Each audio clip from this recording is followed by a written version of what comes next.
Hello, my darlings. It's Lindsay. We are going to do the deep dive for Capricorn. Okay. My father's a Capricorn, and I have 5 Capricorn placements. It's quite a lot, 5 or 6.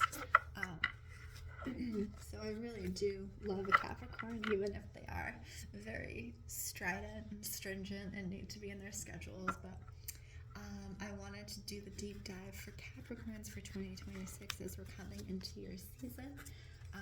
As always, if any of these messages don't resonate, please take only what you need and leave the rest. I am reading for multiple people.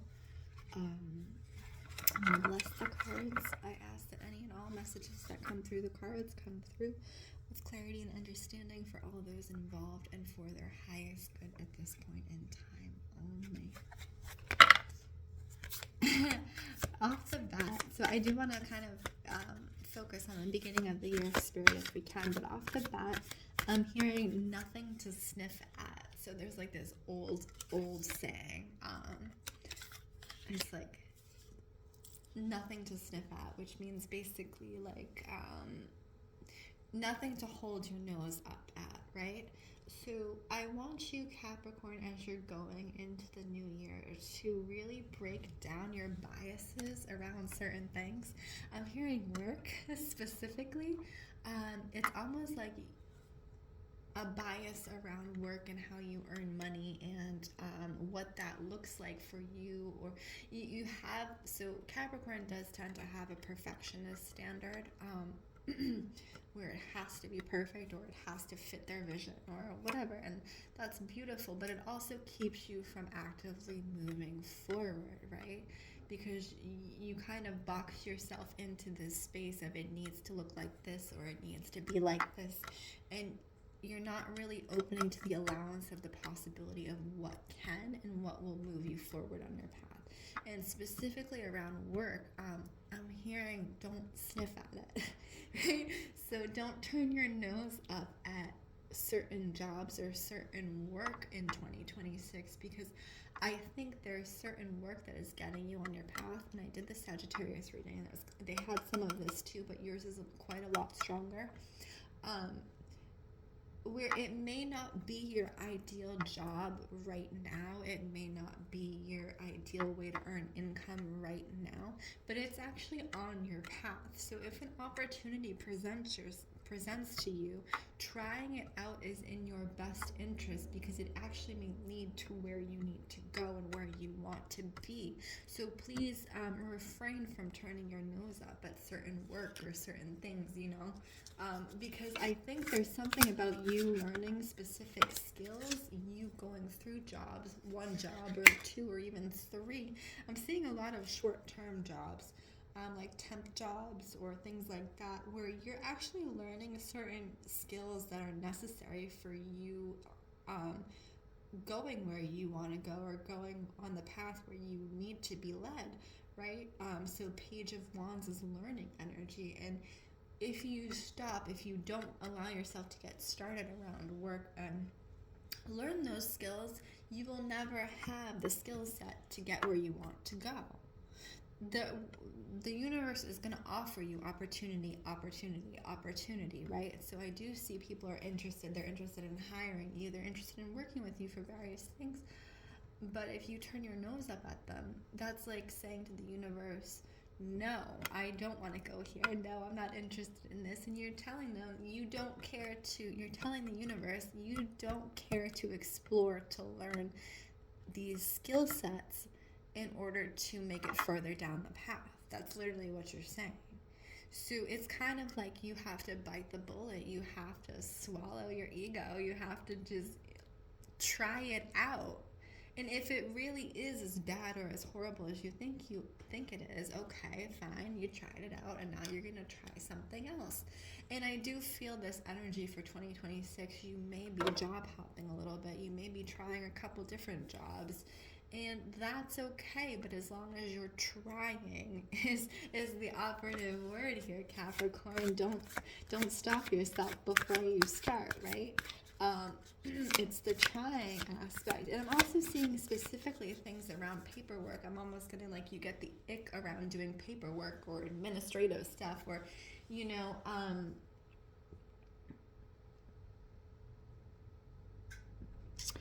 that tedious work, right?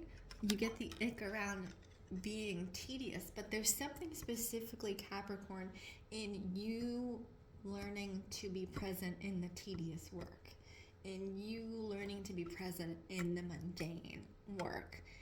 Because I think what you're going to find is that there's certain things that you actually enjoy doing that maybe you thought you wouldn't. Those mundane, everyday things that you enjoy kind of like toiling away at. And you have this idea that, everything should be like, not everything, but like, this big grand thing or whatever it's supposed to look like, but it's the mundanity that really, I think you're being called to master at this time. The act of presence in the mundane, right? So that's one of the basic, can you, this is a very basic spiritual teaching from my many years of various spirituality, right? Can you be present in the mundane? Can you exist in the mundane spaces? Can you open to the possibility of the mundane, right? Because if you are able to master that, if you are able to do that, then the universe starts offering up and opening doors to the magical, right? It's like, if you can't even do this, if you can't even, write out a paper or type something or do something and pay attention, how can we, the universe, the greater we consciousness is what is coming through, how can we give you the big stuff, right? If you can't on the ground level do the basic mundane stuff and be present in that, how are you going to manage the big stuff, right? So this is, again, specifically around work. And I also see this because you have the Queen of Cups here. I also see that around your emotions, Capricorn. So it's you also retraining, because I almost see you getting like irked around the little stuff, like barely being able to handle the little stuff. I'm getting, I can't do this right now. I don't want to do this right now. Why would I do this? This is so annoying. And I hear this dialogue going in your head, and I'm like, you exist, Capricorn. You're breathing. You're functioning. You're doing all the basic functioning in your body, right? And to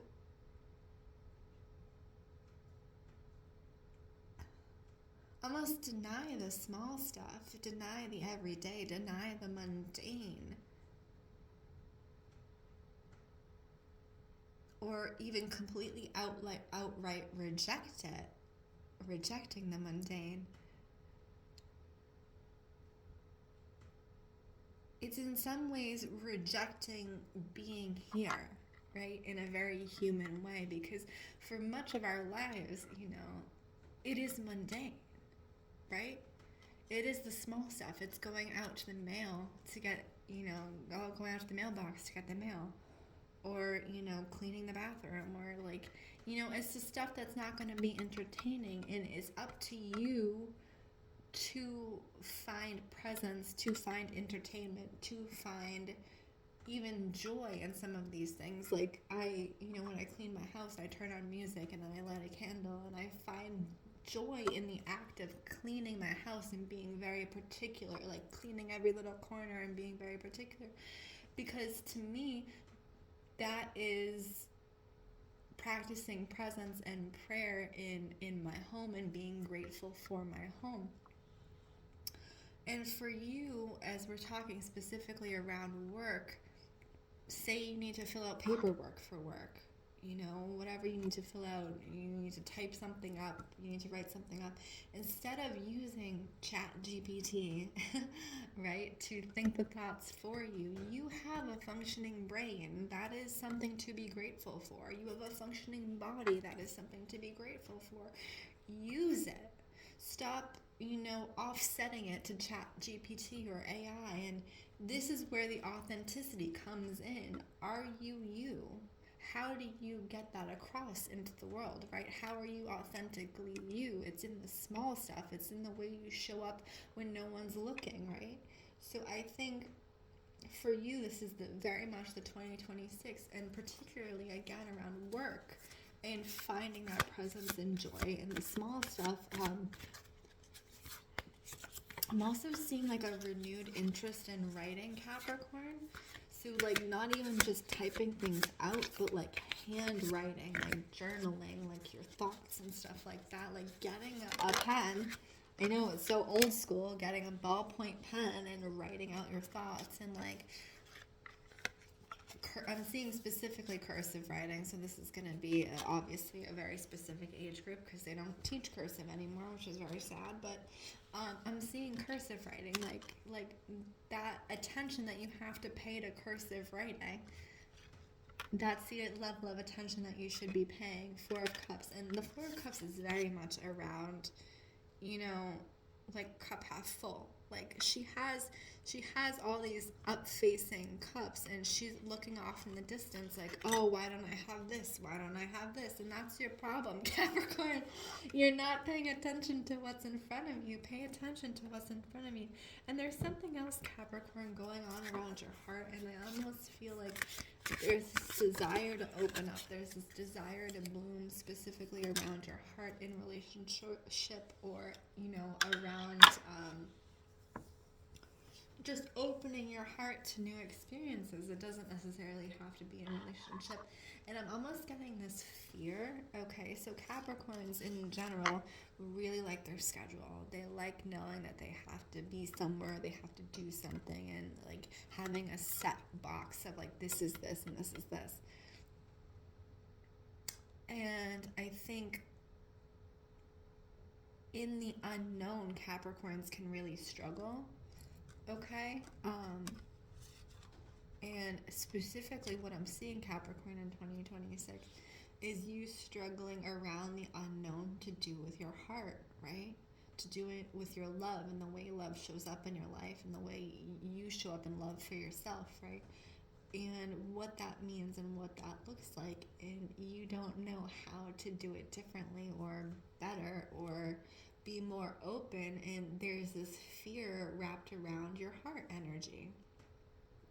This deep-seated fear that, oh, if I misstep, if I do it wrong, then I won't be receiving the love, or I'm undeserving of the love, or, you know, this type of energy. And I think you have the Knight of Swords, so this is like turning the sword on yourself. Is again the same thing with the work. Don't stop yourself before you get started, Capricorn. You know, you're thinking of the way things could be. You're thinking from the position of fear, and you're not actively thinking of the possibility of beauty, the possibility of love, the possibility of opening, and what that might look like. You're calling it, you know, like one thing, and it's most definitely another thing around your heart and around love. And again, don't stop yourself before you start, Capricorn. That's really what 2026 is about for you. What else are we getting? I'm not really doing monthly. We're just doing a general overview because that's kind of what I'm getting for you, Capricorn. The King of Wands, but what I'm looking at specifically are these like two little fluffy, this is a mushroom deck, I don't know if you can tell, I'm looking at specifically these two little fluffy things right here, and they kind of remind me of like fluffy dogs. So what I was seeing is, if you don't have an animal, or if you have been wanting to get an animal, 2026 would be a year for you, Capricorn, to get an animal. Because this is part of you unraveling your construct around love and what love should look like. You know, animals in most cases are very loving, they're very open, and they show up. You know, they show up and they don't care what you look like, they don't care what you sound like. You know, they're just there to love you, right? And I'm seeing specifically for you, Capricorn, dogs. So even if you don't have, you know, space for a dog or things like that, putting yourself around animals, specifically dogs, is very important for you, because I think it shows you the value of love and being loved, and how you can open to love and not be afraid of it, Capricorn. I'm also seeing the little crown of you see this the top of the mushroom, and I'm specifically seeing like a girl crowned in spring. Like a girl with a flower crown in spring specifically showing up. Or you are the girl in spring with the flower crown. And when you're getting into this really love type energy and you're allowing yourself to open to the possibility of love in the springtime is what I'm seeing. What is this? So you're going to be moving a lot, Ace of Cups, in 2026. Not necessarily moving physically, but you're going to have a lot of people asking things of you, Capricorn, asking, time, energy, etc., etc. And the year for you is really about discernment as you get further into the year, Capricorn, about what and who is worth your time and what and who is not, basically. I mean, as we said, try out different jobs, try out different things by all means, but also, again, use your discernment. You need to kind of, is this for me long term? Is this not for me long term? Should I be around these people? Should I be around this person? Do I feel fulfilled in this space? Do I feel like I'm learning something? Do I feel like I'm being loved or respected or reciprocated by this person or these people? Do I feel like I'm growing in their presence, or do I feel like I'm shrinking? And these are very valid questions that I think are coming up for you in 2026, is you using your discernment, because what I see ultimately is, you're breaking out of your schedule, you're breaking out of your boundaries, you're breaking out of what you think the world is. But that also requires a level of discernment as you're reforming your world to what you want it to be, right, Capricorn? So that's really kind of the main gist of the reading for 2026 for you, and I hope this was helpful. My name is Lindsey Rose. This is Storyteller Tarot. If you would like your own reading, please check out the links in bio, and I wish you guys well.